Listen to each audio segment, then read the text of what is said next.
Here's the truth about male-female relationships. Women fuck men they respect. That's it. They don't fuck men they like. They don't fuck men they love. They fuck men they respect. If she loves you and likes you and doesn't respect you, she will not have sex with you. I have women who respect me and fucking hate me, but they're here every time I call. So if they respect you, they're going to sleep with you. And this is something that's biological and evolutionary. They fuck men they respect. So how do you make women respect you? Well, first you have to be worthy of respect as an individual. There's no hack. If you're worthy of respect, you're worthy of respect. But secondly, you cannot allow blatant disrespect. So if you allow her to blatantly disrespect you and you tolerate that, then you're setting a precedent, which means, well, why would I respect this guy in the first place? I send this to guys all the time. I've had loads of guys who come to me for like coaching and stuff, and they say, you know, my woman doesn't respect me, da-da-da-da-da. And I say, look, it's much harder to fix something that's broken than just never let it go wrong in the first place. Right. So from the second you got together, you should have been a man, and you haven't got to be an asshole. You haven't got to be aggressive. I'll sit with a girl and very politely say, look, if we're going to be in a relationship, if I'm going to take you seriously, you're not going to have male friends. If you want to hang around with a whole bunch of men, then I'm not going to take you seriously.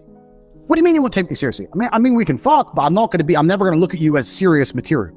The idea, the decision is on you. If you want to be serious, you're not going to talk to those guys. You want to talk to those guys, I'll fuck you sometimes. You decide. And I lay it on them. Now, if they choose to keep all their male friends, then that means she's chosen those friendships over me, which means sooner or later she was going to cheat anyway. Like, how long until she jumps on a new dick anyway? So why would I even be upset about it? But most men are too scared to just put the ultimatum down. And you haven't got to put the ultimatum down in some scary, big, brash way. Just be clear. Look, any woman I'm with who I take seriously doesn't hang around with other men. So it's your choice. And this is the point. But most men don't say anything. They let it slide and they let it get completely broken. And they come to me and say, well, how do I fix it? It's like, well, you have to make it not let it get broken in the first place. You need to understand your boundaries and expectations as a man, and you have to set them, and you have to make sure she complies and sticks to them. And if she doesn't, you're going to have to find somebody else. And this is another thing I talk about being a playboy. I have lots of guys come to me and say, oh, Tate, but I don't want to be a playboy like you. I say, look, if you want to be happily married, the best thing you can be first is a playboy. Yeah. The best thing you can do, because you're going to learn a whole bunch about women. You're going to have a whole bunch of choices to choose for a wife. If you're stuck with one option, the one chick you met, she might be a dickhead. Some women are just dickheads. You know, some women have been fucked too hard, too many times by too many big, scary guys, and they just don't want to listen to them. So, like, being a playboy is important. But yeah, absolutely. For setting your boundaries and stuff and making sure you're not respected, the key is this as a man. This is the bottom line. Most men are not prepared to walk away. Yep. And if you're not prepared to walk away, you don't have any weapons. Exactly. If she knows no matter what, you won't leave, then what weapons do you have?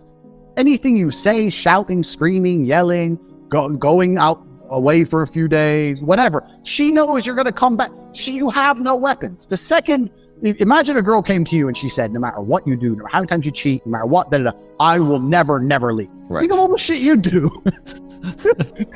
I know I do. Yeah. So this is the point. So as a man, if you're never prepared to walk away, you're never going to be respected. Respect and the woman thinking, you know what, he might just leave, are linked.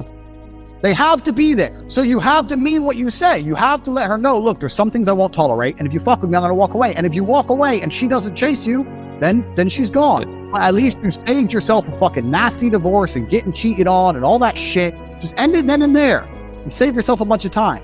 But men are too afraid to pull the plug on it because they get addicted to the pussy and they don't believe they can get any more pussy and they get all messed up. And this is one of the advantages of being a playboy. I can leave any chick because I got 10 more. So if she doesn't act right, I'll just replace her for the night and I'll feel better by the next day. I go through a breakup a week. I'm used to it. I don't give a shit. And it's just like, this is part of the game. So you have to be prepared to walk away as a man.